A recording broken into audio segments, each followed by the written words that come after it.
பராக்கிரமம். சரித்திர சிறுகதை. குற்றால மலையின் சாரல் காற்று விந்தன் கோட்டையை குளிரூட்டி கொண்டிருந்தது. கார்த்திகை மாதம் 5ஆம் நாள். நேரம் நள்ளிரவை தாண்டி கொண்டிருந்தது. பாண்டியன் பராக்கிரமன் தன் மாளிகையின் உப்பரிகையில் சிலையென நின்றிருந்தான். குளிரிலும் கூட அவனுக்கு உடல் வியர்த்திருந்தது.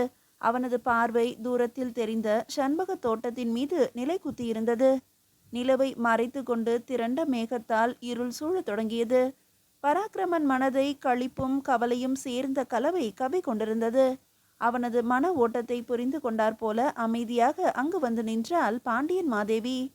அரசே, தங்களின் இந்த ஆழ்ந்த யோசனையை சாதனையின் நிதானம் என்று எடுத்துக்கொள்வதா அல்லது வேதனையின் பிரதானம் என்று கொள்வதா என்றவளின் பக்கமாக திரும்பினான் பாண்டியன். புன்னகைத்தவாறு நின்றிருந்தவள் அடுத்த கேள்வியை தொடுத்தாள். இத்துணை நாள் நினைத்திருந்த எண்ணம்தான் இன்று ஈடேற துவங்கிவிட்டதே. இன்னும் என்ன யோசனை? உண்மைதான் தேவி. என் நெடுநாள் கனவின் முதல் படியை நிறைவேற்றிவிட்டேன். ஈடற்றதொரு சாதனைக்கு இன்று கால்கோள் இட்டாயிற்று. இனி என் எண்ணமெல்லாம் எப்பாடு பட்டாவது எண்ணியது யாவும் திண்ணமாய் நடக்க வேண்டும் என்பதில்தான் இருக்கும். அவ்விதம் சொன்னபோது அவன் முகத்தில் தெரிந்த கவலை கோடுகள் அவளுக்குள் கேள்வியை எழுப்பின. வேந்தே, அவைக்களமாக இருந்தாலும் அது படைக்களமாக இருந்தாலும் பெயருக்கு தகுந்தாற் போல பராக்கிரமம் காட்டுவதுதானே தங்கள் இயல்பு. அப்படிப்பட்ட பராக்கிரமர் இப்போது கலக்கம் கொள்வது எனக்கு என்னவோ போலிருக்கிறது. அவளது வார்த்தைகளில் வலி இருந்தது. முதல் முறையாக நான் இன்று பெரும் கவலையை உணர்கிறேன் தேவி. அண்டை நாட்டு அரசர்களும் பெருமக்கள் பலரும் தனித்தனியாக என்னிடத்தில் வெளியிட்ட செய்தி என்ன தெரியுமா? ஒரு வினாவுடன் நிறுத்தியவனை விசனத்துடன் ஏறிட்டாள் பாண்டிமாதேவி. என் சக்திக்கு மீறிய பன்மடங்கு பணியினை நான் இன்று தொட்டிருப்பதாகவும் இதனை திறம்பட முடித்தால் வரலாறு வாழ்த்து பாடும், இல்லையேல் வசைபாடும் என்றும் தெரிவித்தனர். அவர்கள் நம் நலம் விரும்பிகள். ஆகவே துணிந்து தம் உள்ள கருத்தை என்னிடம் முன்வந்து வைத்துவிட்டனர். இனி என்னை வரலாறு வாழ்த்துமா வசைபாடுமா என்பது காலத்தின் கையில்தான் இருக்கிறது தேவி. பராக்கிரமனுக்குள் கனத்ததாய் ஒரு போராட்டம் துவங்கி இருக்கிறது என்பதை அவள் உணர்ந்து கொண்டாள். தூரத்தில் எங்கோ இடியோசை கேட்டது. வானம் கடும் மழையை இறக்கப் போகிறது என்பது புரிந்தது.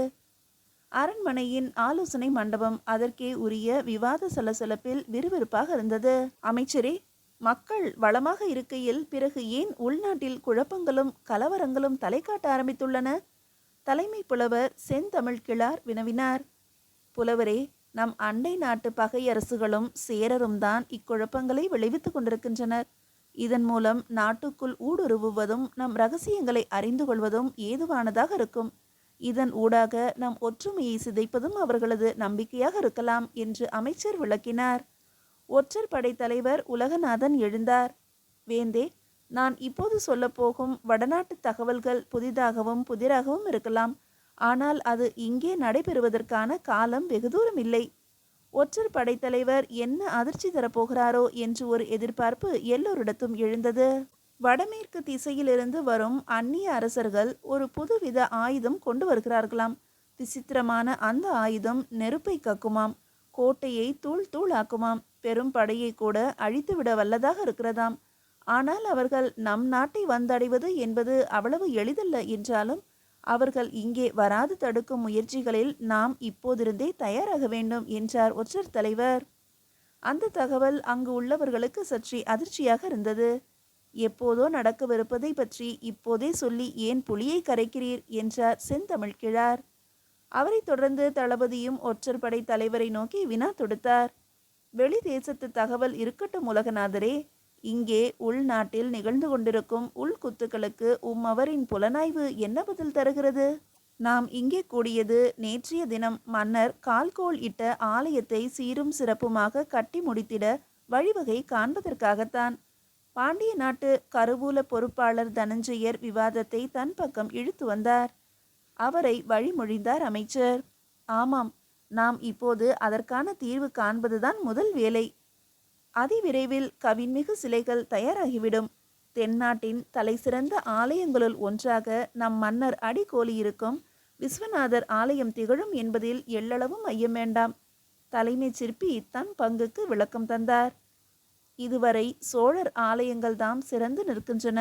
நம் பாண்டிய தேசத்து ஆலயமும் அதற்கு இணையான கலை கோயிலாக திகழ வேண்டும் சிற்பியாரே என்றார் தளபதி.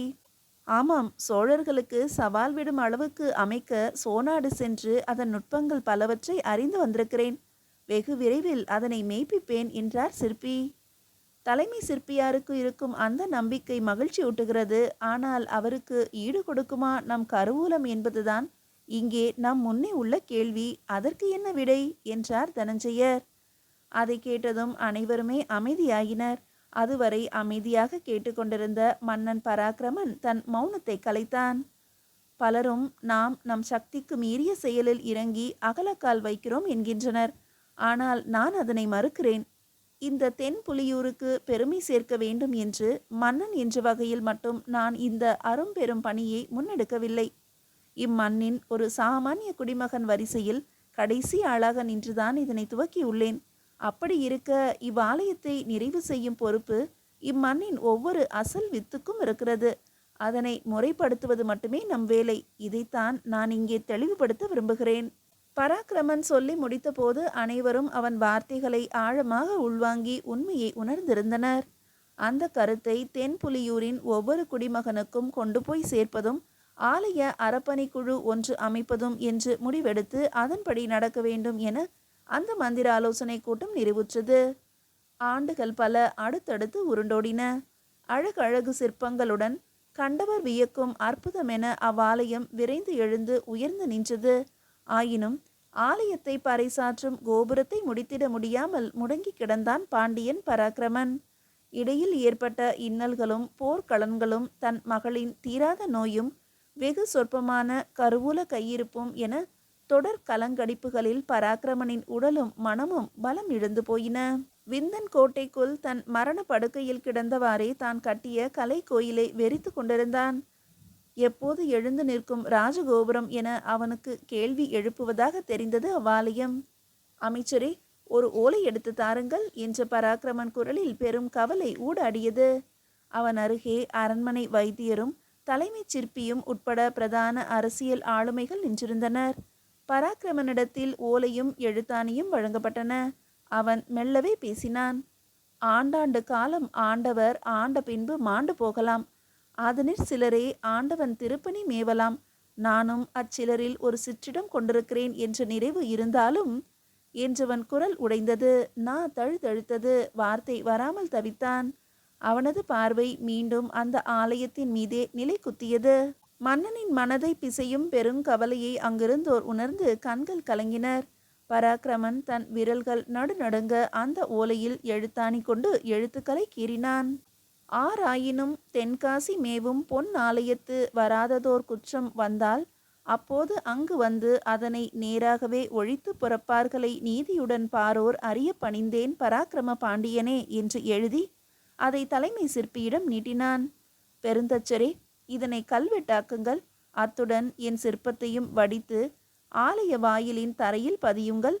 இவ்வாலயத்துக்கு நற்பணி செய்யும் அடியாரின் பாதங்களை என் சிரம் மீது சுமக்க சித்தமாக இருக்கிறேன். அவர்களுக்காக காத்திருக்கிறேன் என்று அறிவியுங்கள். நடுக்கும் கரங்களை கூப்பியவாறு கண்களில் கண்ணீர் தாரையிட பராக்கிரமன் சொன்னபோது அங்கு நின்றவர்கள் நெஞ்சம் சோகத்தில் விம்மியது. பராக்கிரமன் காலமானான். அவனுக்கு பின்பு வந்தவர்கள் நெடுங்காலம் கழித்து அவன் எண்ணத்தை ஈடேற்றிவிட்டனர்.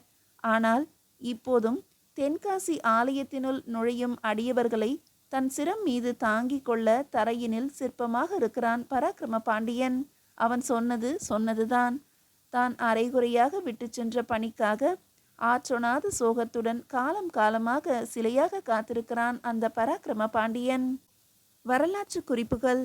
கிபி 15ஆம் நூற்றாண்டில் விந்தன் கோட்டையை தலைநகராக கொண்ட பராக்கிரம பாண்டியன் காசி விஸ்வநாதருக்கு திருக்கோயில் எடுப்பித்தான். தென்காசிக்கு அருகில் அகரக்கட்டிற்கும் சாம்பவர் வடகரை என்ற ஊருக்கும் இடையில் விந்தன் கோட்டையின் சான்றுகள் இன்றும் சிதறி கிடக்கின்றன. தென்காசி விஸ்வநாதர் கோயிலில் காண கிடைக்கும் பல கல்வெட்டுக்கள் பராக்கிரம பாண்டியனின் செய்திகளை அறிவிக்கின்றன.